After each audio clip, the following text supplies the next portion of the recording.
कृपया ध्यान रखें कि इस चैनल में सभी की सभी जो जानकारी है वो शैक्षिक और सूचनात्मक उद्देश्यों के लिए है। इस यूट्यूब चैनल में प्राप्त किसी भी जानकारी को वित्तीय सलाह, कानूनी सलाह या तो व्यक्तिगत सलाह के रूप में नहीं लिया जाना चाहिए। जय हिंद दोस्तों, क्रिप्टो करेंसियों का जितना ज़्यादा हम यूज़ केस देख रहे हैं उसके सामने हम ये भी कह सकते हैं कि 20% गलत यूज़ केस भी क्रिप्टो करेंसियों के अंदर किया जा सकता है। तो इसको रेगुलेट करना चाहिए। हर बार कहते हैं कि रेगुलेट करना चाहिए। क्रिप्टो करेंसी का गलत जो यूज़ केस 20% हम देखते हैं उसको भी अगर हमें रोकना है, ज़्यादा से ज़्यादा चांसेस ऐसे बने कि अच्छे तरीके से क्रिप्टो करेंसी का यूज़ किया जाए, तो क्रिप्टो के अंदर रेगुलेशन बनाना बनता है।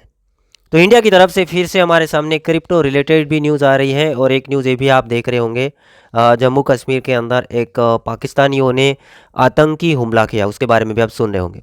तो उसके बाद क्या हुआ, पाकिस्तानियों ने जब जम्मू कश्मीर के अंदर एक आतंकी हमला किया उसके बाद टेंशन बढ़ गया। कुछ इंडियन एजेंसियों ने रिवील करना शुरू कर दिया कि बिटकॉइन, ट्रोन एंड यूएसडीटी का यूज़ टेररिस्ट करते रहते हैं।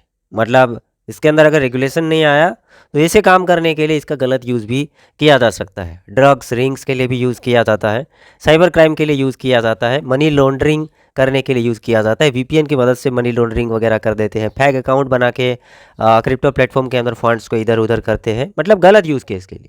अगर सही यूज़ केस और ट्रांजेक्शन होगा तब तो कोई प्रॉब्लम नहीं है। बट यहाँ पे जैसे बता दिया कि terrorist, drugs, ring, cyber crime या फिर मनी लॉन्ड्रिंग इधर उधर कर रहे हैं। तो अभी जब ये पाकिस्तानियों ने ये प्रॉब्लम क्रिएट किया तब अगेन यहाँ पर कुछ एजेंसियों ने इसको रिवील किया है। और गवर्नमेंट का ऐसा भी मानना है कि ये क्रिप्टो करेंसियों के अंदर अगर रेगुलेशन वगैरह नहीं आया, ऐसे ही चलता गया तो वर्ल्ड वाइड इकोनॉमी के अंदर क्राइसिस आने वाले टाइम के अंदर देखने को मिल सकते हैं। इतना ही नहीं, एफआईओ ने भी ये फ्लैग से वो दिखा दिया है कि भाई बिटकॉइन, ट्रोन एंड यूएसडीटी ये टेरर के साथ लिंक होते हैं।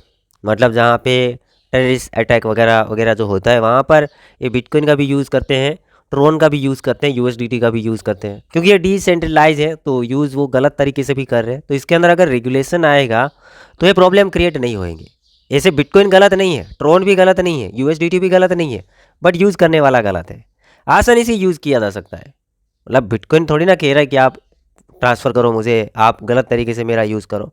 सही यूज़ केस मैंने पहले ही बताया, 80% सही यूज़ है, 20% गलत यूज़ है। अब उसी को रोकना है तो रेगुलेशन चाहिए। आने वाले टाइम के अंदर ये भी कहा जा रहा है कि क्रिप्टो के हमारे इंडिया के अंदर टफ रूल्स और ज़्यादा टफ रूल्स होंगे, इससे भी हाई टैक्स लग सकता है और इतना ज़्यादा स्ट्रिक्ट ट्रैकिंग होगा कि प्रॉब्लम ना हो। ठीक है, ये 3 चीज़ें हो सकती हैं, टफ रूल्स, हाई टैक्सेस और स्ट्रिक्ट ट्रैकिंग। ये 3 चीज़ें यहाँ पर बताई। यही सवाल ग्रोक के सामने रखा गया कि क्या सही में ऐसा हो सकता है। तो सभी लोग जानते ही हैं कि भाई क्रिप्टो तो डिसेंट्रलाइज है, बिटकॉइन डिसेंट्रलाइज है, कहीं भी ट्रांसफ़र कर सकते हैं। एआई क्या कोई भी बता देगा। तो ग्रोक ने बता दिया कि हाँ, एफआईओ ने फ्लैग किया था, एफआईओ ने बताया था कि बिटकॉइन, ट्रोन एंड यूएसडीटी ये टेरर के साथ लिंक्ड है और फाइनेंशियल एंड साइबर क्राइम के अंदर ये प्रॉब्लम क्रिएट कर रहा है। अभी की बात नहीं है, ये जो हमला हुआ उसकी बात नहीं कर रहे हैं। ये हमला हुआ इसलिए एक डर सा लगा कि हो सकता है। बाकी ये रिपोर्ट 2025 मार्च महीने के अंदर दिया था एफआईओ ने। ठीक है, तो अब क्या है कि भाई इसके अंदर रूल्स होने चाहिए। ग्रोक ने भी यही बता दिया कि भाई स्ट्राइक और ट्रैकिंग भी होना चाहिए, न्यू लॉ भी होना चाहिए, रेगुलेशन भी होना चाहिए। ठीक है, ताकि ये प्रॉब्लम क्रिएट ना हो। और इंडियन मार्केट हग मार्केट है, बताया है कि 117 मिलियन प्लस इन्वेस्टर क्रिप्टो के अंदर इन्वेस्टमेंट करते हैं। 117 मिलियन यूजर्स, ठीक है, क्रिप्टो के अंदर इन्वेस्टमेंट कर चुके हैं ऑलरेडी इंडिया। तो रेगुलेशन लाना बनता है। बाकी है जम्मू कश्मीर वाला जो मामला है, जम्मू कश्मीर विधानसभा में पहलगाम के अंदर अटैक हुआ था 22 अप्रैल को। अब जहाँ पे जिन लोगों की मौत हुई थी उसको श्रद्धांजलि भी दे दी गई है। और ये चीज़ें देखने के बाद देखिए कुछ करना तो बनता है। तो 17 जितने पाकिस्तानी यूट्यूब चैनल को बैन कर दिया गया। 17 पाकिस्तानी यूट्यूब चैनल को बैन कर दिया गया है ये हमला होने के बाद। उसी के बाद मैं ये भी कहूँगा कि मोदी जी ने एक बयान दिया था कि भारत के हम लोगों में जो आक्रोश है वो आक्रोश पूरी दुनिया में है। इस आतंकी हमले के बाद लगातार दुनिया भर से संवेदनाएं आ रही है। मुझे भी ग्लोबल लीडर्स ने फ़ोन किए हैं, पत्र लिखे हैं, मतलब मोदी जी कहते हैं पत्र लिखे हैं, संदेश भेजे हैं। इस जघन्य तरीके से किए गए आतंकी हमले की सब ने कठोर निंदा की है। उन्होंने मृतकों के परिवारजनों के प्रति संवेदनाएं प्रकट की है। आगे मोदी जी ये कहते हैं, पूरा विश्व आतंकवाद के खिलाफ हमारी लड़ाई में 140 करोड़ भारतीयों के साथ खड़ा है। मैं पीड़ित परिवारों को फिर भरोसा देता हूँ कि उन्हें न्याय मिलेगा, न्याय मिलकर रहेगा। इस हमले के दोषियों और साजिश रचने वालों को कठोरतम जवाब दिया जाएगा। आगे मोदी जी ये भी कहते हैं, आतंकी और आतंक के आका चाहते हैं कश्मीर फिर से तबाह हो जाए और इसलिए इतनी बड़ी साजिश को अंजाम दिया। आतंकवाद के खिलाफ इस युद्ध में देश की एकता, 140 करोड़ भारतीयों की एकजुटता हमारी सबसे बड़ी ताकत है। यही एकता आतंकवाद के खिलाफ हमारी निर्णायक लड़ाई का आधार है।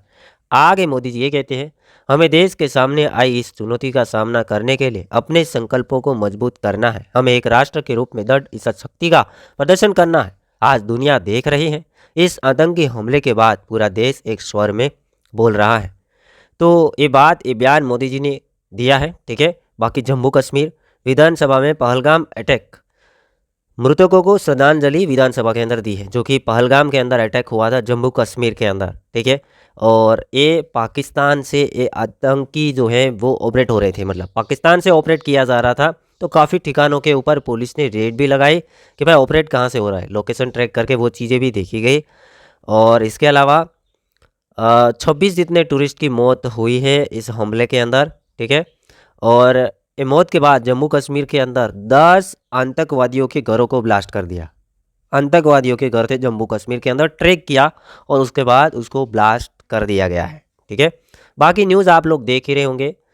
इसके बाद आगे का जो चीज़ें हैं कि कुछ यूट्यूब चैनल पाकिस्तानी ऐसे थे कि इंडिया की तरफ भड़का रहे थे, तो उसको बैन कर दिए गए। 16 जितने बड़े बड़े चैनल्स को बैन किए हैं।